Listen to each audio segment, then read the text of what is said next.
Hello student, आज हम देखते हैं अंतर्राष्ट्रीय मुद्रा कोष की असफलताएं। इससे पहले वाला जो मेरा लेक्चर था उसमें मैंने आपको सफलताओं के बारे में बताया था। अब यहाँ पर है असफलताएं कि अंतर्राष्ट्रीय मुद्रा कोष जो इतनी विश्व स्तरीय इतनी सबसे बड़ी संस्था है, एटलीस्ट वो किस हद तक असफल रही है वो आपको यहाँ पर एक्सप्लेन करना है अपने इस पॉइंट्स में कि रियल में अंतर्राष्ट्रीय मुद्रा कोष की असफलताएं क्या है। तो सबसे पहला पॉइंट ये है कि देखो, आपने बहुत सारे फंक्शंस देख लिए अंतर्राष्ट्रीय मुद्रा कोष के, और कल मैंने आपको सफलताएं भी समझा दी थी। अब आ जाता है असफलताएं। तो सबसे पहला है कोष का कार्य क्षेत्र सीमित, कि रियल में जो वर्किंग एरिया है अंतर्राष्ट्रीय मुद्रा कोष का वो बहुत ज़्यादा नैरो है। कुछ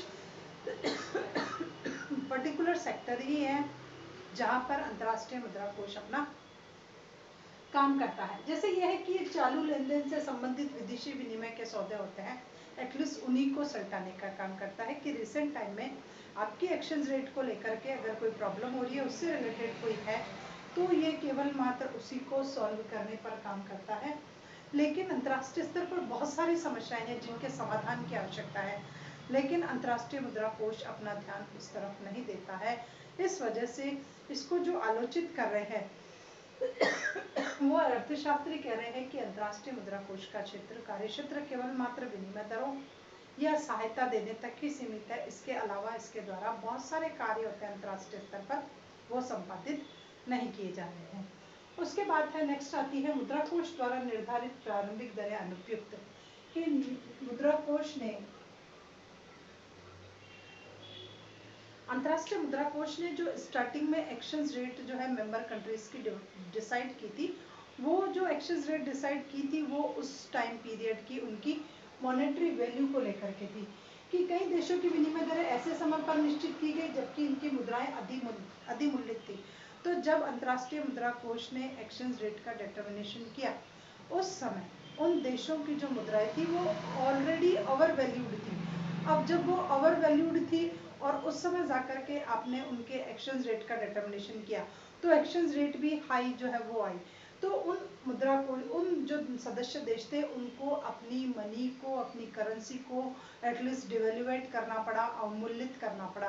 क्योंकि जब एक्सचेंज रेट उनके साथ डिटर्मिनेट की गई थी किसी कंट्रीज की करेंसी की, तो वो बहुत ज़्यादा ओवर वैल्यूड थी, उनकी वैल्यू बहुत ज़्यादा थी, लेकिन उतनी उनकी वैल्यू रिसेंट टाइम में नहीं है, तो उन्हें वापस अपनी वैल्यू को डिवेल्युएट करना पड़ा। तो उन कंट्रीज ने इसको इसलिए भी क्रिटिसाइज किया है कि उनकी एक्सचेंज रेट सही टाइम पीरियड में उनकी करेंसी की डिटर्मिनेट नहीं की गई। तो इसलिए प्रारंभिक विनिमय दरें जो थी वो उस वक्त डिसाइड हो गई। अंतर्राष्ट्रीय मुद्रा कोष ने प्रारंभिक विनिमय दरें उसके बिहाफ पर डिसाइड कर ली। तो उन मेंबर कंट्रीज को वो विनिमय दरें बहुत ज़्यादा असंतोषजनक लगी और फिर उन्होंने अवमूल्यन करना शुरू कर दिया, और एक अवमूल्यन की होड़ से अंतर्राष्ट्रीय स्तर पर लग गई जो बहुत ज़्यादा घातक थी। नेक्स्ट आता है अभ्यंशों के निर्धारण का वैज्ञानिक आधार नहीं। अभ्यंश मतलब बहुत से बच्चे कंफ्यूज होते हैं कि रियल में अभ्यंश क्या है। अभ्यंश ये है कि आईएमएफ का जो कोटा है, कैपिटल है, उस कैपिटल में एटलीस्ट आपका शेयर कितना है। आईएमएफ की जो अभ्यंश पूंजी है एटलीस्ट उसमें आपका शेयर कितना है। It is known as quota and अभ्यंश, उसको हम कोटा और अभ्यंश के नाम से कहते हैं। अब कोटा और अभ्यंश का जो निर्धारण किया गया उसका कोई साइंटिफिक मेथड नहीं था। अमेरिका और ब्रिटेन इन दोनों के कहने के कारण जिस मेंबर कंट्रीज का जिसने जितना कहा उतना ही उसका डिटर्मिनेट कर दिया गया। ये जिसने जितना एप्लीकेशन कॉन्ट्रैक्ट में लिखा कि हम इतना देने में कैपेबल है, उसका कोटा फिक्स कर दिया और उसको वो कोटा दे दिया गया। तो ऐसे अभ्यंशों के निर्धारण का कोई वैज्ञानिक आधार नहीं था।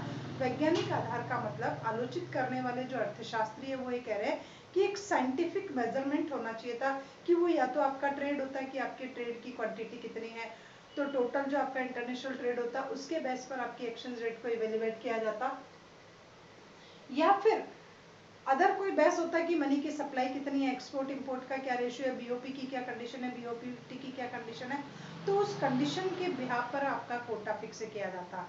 लेकिन अंतर्राष्ट्रीय मुद्रा कोष ने केवल मात्र इंग्लैंड और अमेरिका के राजनीतिक स्वार्थों को ध्यान में रख करके सदस्य देशों का कोटा फिक्स कर दिया, वो कोटा गलत था। नेक्स्ट आता है अभ्यंश का निर्धारण। सबसे पहले एक बार वापस समझा देती हूँ इस पॉइंट को, कि अभ्यंश का जो निर्धारण था उसमें अमेरिका और इंग्लैंड उनके राजनीतिक स्वार्थों का प्रभुत्व था, और उसी के हिसाब से सदस्य देशों का कोटा फिक्स कर दिया गया। इसीलिए रूस ने स्टार्टिंग में IMF की सदस्यता स्वीकार नहीं की थी, क्योंकि रूस इसके अगेंस्ट था। रूस चाहता था कि कोई साइंटिफिक मेथड हो, उसके बेस पर जो है वो कोटा का फिक्सेशन हो। तो इस प्रकार प्रारंभ में रूस जो है उसने सदस्यता रूस और जो जितने भी साम्यवादी देश थे उन्होंने IMF की सदस्यता को नहीं लिया। उन्होंने कोई सर्वमान्य सिद्धांत जो है वो होना चाहिए था। रूस ने कहा जो सभी को मानने, सभी सदस्य जिसको मानने लगे वो सिद्धांत होना चाहिए, या तो आप व्यापार शेष को लो, या विदेशी व्यापार को लो, या विदेशी विनिमय की आवश्यकता को ध्यान में रख करके कोटा का फिक्सेशन करो, जो अंतर्राष्ट्रीय मुद्रा कोष ने नहीं किया। उसके बाद है कार्यकारी संचालन का गठन दोषपूर्ण, कि अंतर्राष्ट्रीय मुद्रा कोष का जो मैनेजमेंट है, बोर्ड ऑफ डायरेक्टर्स है, मैनेजमेंट के डिफरेंट पार्ट जो मैं बहुत पहले एक्सप्लेन कर चुकी हूँ, तो उसमें जिन लोगों को अपॉइंट किया गया है वो भी डिफेक्टिव है, उसका भी कोई बेस नहीं है। डेवलप्ड, डेवलपिंग और अंडर डेवलपिंग कंट्रीज के मेंबर्स उसमें इक्वल नहीं लिए गए। उसने जिसने पैसा फेंको तमाशा देखो, जिसका हाईएस्ट रेशो वही उसका CEO, जिसका सबसे ऊंचा अभ्यंश वही उसका MD। तो ये जो मैनेजमेंट में ये जो आया गया है इस प्रकार का डिफेक्टिवनेस, वो भी गलत है, क्योंकि केवल मात्र जिन लोगों ने पैसा दे रखा है वही मैनेजमेंट की बहुत ज़्यादा हाईएस्ट पोस्ट पर है। जैसे लैटिन अमेरिका देशों के लिए स्टार्टिंग की 2 जगह वो बिल्कुल सुरक्षित है कि स्टार्टिंग के 2 member every year Latin America से, एवरी ईयर तो नहीं, जब कभी भी सेलेक्ट होते हैं तो वो लैटिन अमेरिकी देशों से ही आएगा। तो इस प्रकार का मैनेजमेंट में जो धनिक राष्ट्र है उनका प्रभुत्व ज़्यादा आता जा रहा है। उसके बाद है कोष द्वारा भेदभाव। कुछ लोग कहते हैं कि कोष जो है वो बायस्ड होता है, डिस्क्रिमिनेटिंग नेचर का है, भेदभाव करता है, डेवलप्ड, डेवलपिंग और अंडर डेवलपिंग देशों के साथ उसका जो रवैया है वो उचित नहीं है, वो सभी सदस्यों को एक जैसा नहीं देखता है। तो यहाँ पर बताया गया है कि जैसे 1948 में फ्रांस ने नियमों का उल्लंघन किया है ना, और उसने 40% तक डिवेल्युएशन कर दिया अपनी कंट्री करेंसी को, तो भी अंतर्राष्ट्रीय मुद्रा कोष कुछ नहीं बोला, क्योंकि फ्रांस बहुत वैल्यूएबल कंपनी है, बहुत ज़्यादा इसका कोटे में इसका बहुत ज़्यादा रेशियो है। इस वजह से IMF ने फ्रांस के खिलाफ कोई भी एक्शन नहीं लिया।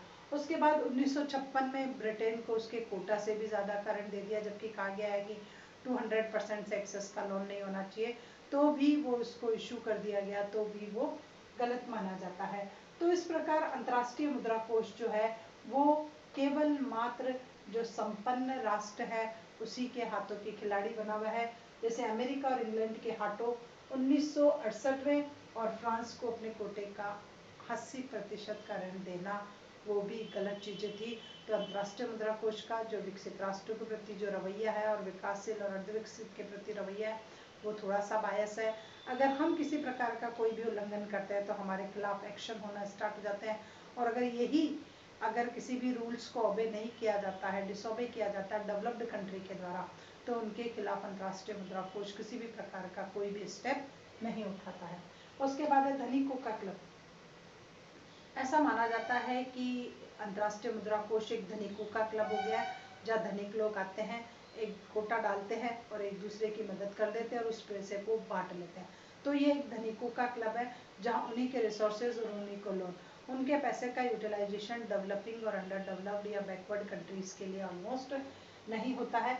तो जो प्रभुता संपन्न देशों का समर्थन करते हैं, जो सदस्य देश प्रभुता संपन्न देशों का समर्थन करते हैं, उन देशों को तो वहाँ से ऋण मिल जाते हैं, और जो प्रभुता संपन्न देशों के अगेंस्ट जाते हैं उनको वहाँ पर ऋण जो है वो उपलब्ध नहीं हो पाता है, तो उनको ही अधिक ऋण मिलता है। जैसे अमेरिका, ब्रिटेन, फ्रांस, ये जो बड़े बड़े देश हैं जिनका जो समर्थन कर रहे हो उनको वहाँ से लोन मिल जाता है, और जो इनका समर्थन नहीं करते उनको वहाँ से लोन नहीं मिलता है।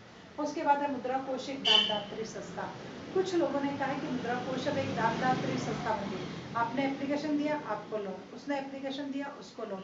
तो अंतर्राष्ट्रीय मुद्रा कोष इस प्रकार से लगातार जो है वो केवल मात्र ऋणों का ही निर्गमन करता जा रहा है। तो ये केवल मात्र एक दानदात्री संस्था है जो किसी भी प्रकार के किसी भी रूल्स और रेगुलेशन को फॉलो नहीं कर रही है।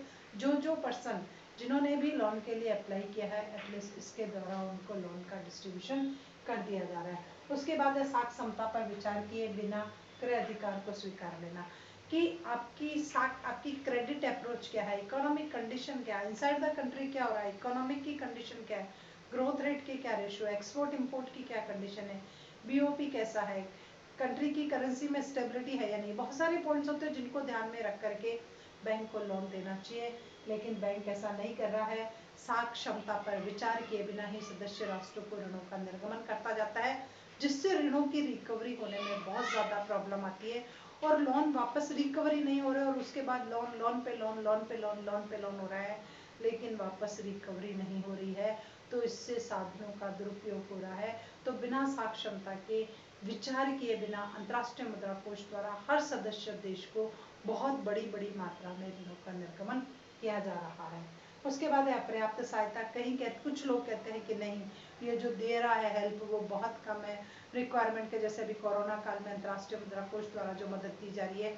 सदस्य देशों का कहना है कि अंतर्राष्ट्रीय मुद्रा कोष इससे भी ज़्यादा की हेल्प कर सकता है, लेकिन वो इस समय हेल्प नहीं कर रहा है, ये गलत है। तो कुछ लोग कहते हैं कि इसके द्वारा दी जाने वाली सहायता बहुत कम है, रिक्वायरमेंट के अकॉर्डिंग नहीं है, डिमांड के अकॉर्डिंग नहीं है, कंट्री की कंडीशंस के अकॉर्डिंग नहीं है, वो गलत है। उसके बाद है डॉलर समस्या हल करने में असमर्थ। रिसेंट टाइम में आप देखो डॉलर की price increase to increase increase to increase increase to increase होती है, और डॉलर की डायरेक्ट रिलेशनशिप गोल्ड से होती है, तो गोल्ड के प्राइस भी increase to increase increase to increase होते हैं।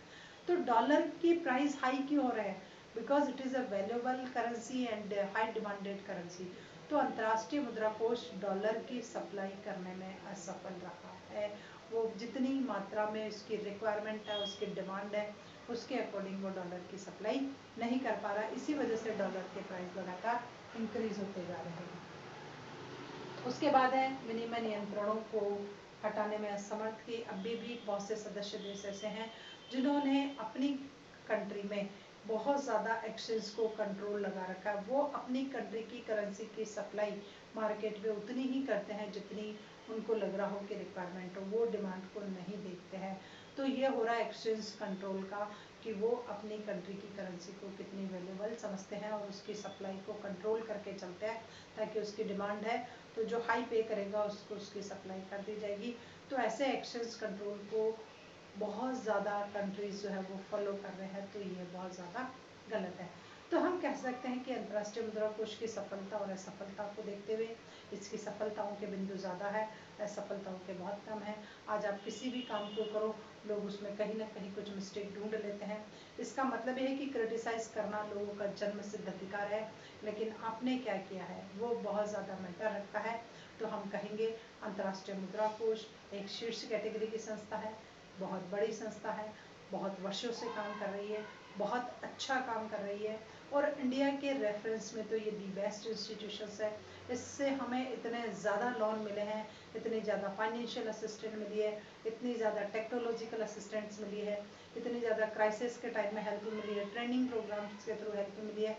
तो हम नहीं कह सकते कि अंतर्राष्ट्रीय मुद्रा कोष असफल हुआ है। हाँ, 10 कदम जब आगे बढ़ते हैं तो कभी कभी एक कदम गिरने के चांसेस सबके रहते हैं, आपके मेरे सभी के।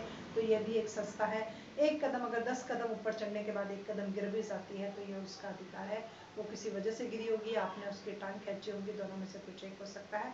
तो कुल मिलाकर के हम यही कहेंगे कि अंतर्राष्ट्रीय मुद्रा कोष अंतर्राष्ट्रीय वित्त की पूर्ति में, व्यापार बढ़ाने में, विनिमय दर निर्धारित करने में, विनिमय स्थिरता के अंतर्गत वास्तव में सफल रहा है।